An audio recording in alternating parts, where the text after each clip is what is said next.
rejoindre sur Radio J comme tous les matins et nous sommes avec le docteur Serge Rafal. Bonjour Serge. Bonjour Ilana. Serge, ce matin, on va parler de la pelade. C'est une pathologie d'origine auto-immune qui affecte et trouble énormément de sujets jeunes et leurs familles, alors qu'elle ne présente en réalité aucun danger hormis esthétique. Oui, vous avez raison Ilana, il s'agit d'une maladie auto-immune, non infectieuse, non contagieuse, sans danger aucun, qui provoque une chute des cheveux localisée, malheureusement le plus souvent irréversible. Elle affecte dans 2 tiers des cas les moins de 30 ans. Son risque est estimé à un peu plus de 2%, avec une incidence familiale dans environ 1/4 des cas. Alors, est-ce que vous pouvez expliquer le terme de maladie auto-immune ? Oui, la maladie auto-immune résulte d'un dysfonctionnement du système immunitaire qui conduit ces cellules à s'attaquer à certaines structures qui constituent l'organisme, ici les follicules pileux.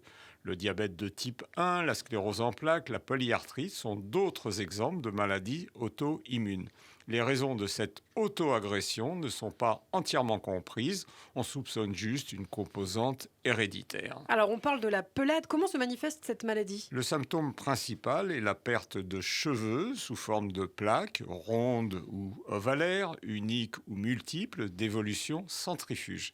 Quelques petites touffes fragiles de cheveux peuvent toutefois persister au sein des zones touchées. Elles siègent généralement sur le cuir chevelu, à l'arrière du crâne, et remontent au-dessus des oreilles vers les sourcils, les cils, la barbe, parfois les ongles qui deviennent ternes. La pelade est plus exceptionnellement diffuse. Elle évolue par poussée, dont le rythme et l'importance sont variables, avec une petite repousse à 6 mois dans 2 tiers des cas.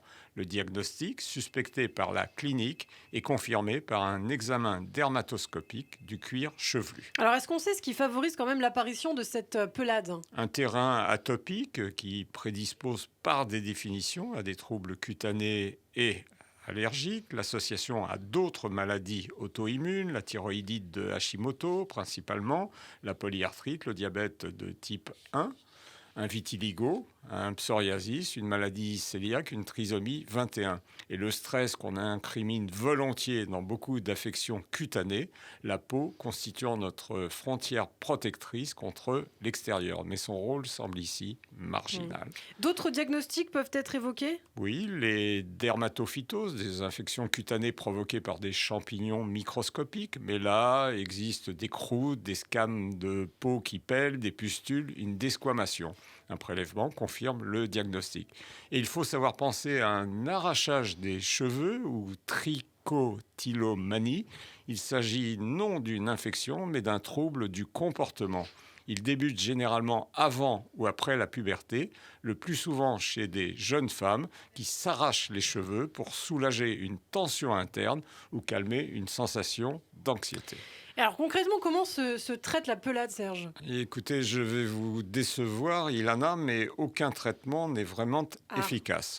Bien entendu, la cortisone locale, sous forme de topique, de gel, de mousse ou en injection sous-cutanée, fait partie des mesures de première intention. Elle est malheureusement relativement inefficace, avec une repousse complète rare. Le minoxidil, une substance plus spécifique, appliquée localement, permet l'allongement et l'épaississement des cheveux, mais n'agit pas sur la pelade proprement dite.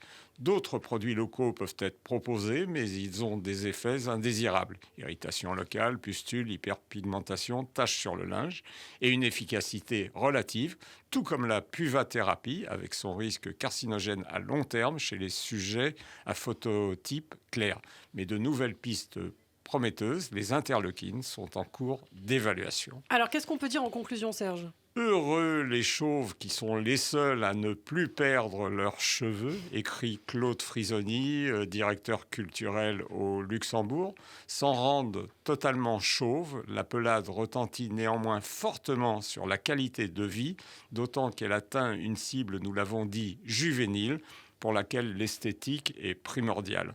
En attendant des progrès pharmacologiques qui ne devraient pas tarder, un soutien psychologique temporaire peut s'avérer utile. Eh bien, merci beaucoup Serge Rafal. Les chroniques de Serge Rafal à retrouver, vous le savez, en podcast sur notre site internet radioj.fr et en vidéo sur notre chaîne YouTube. À demain, Serge.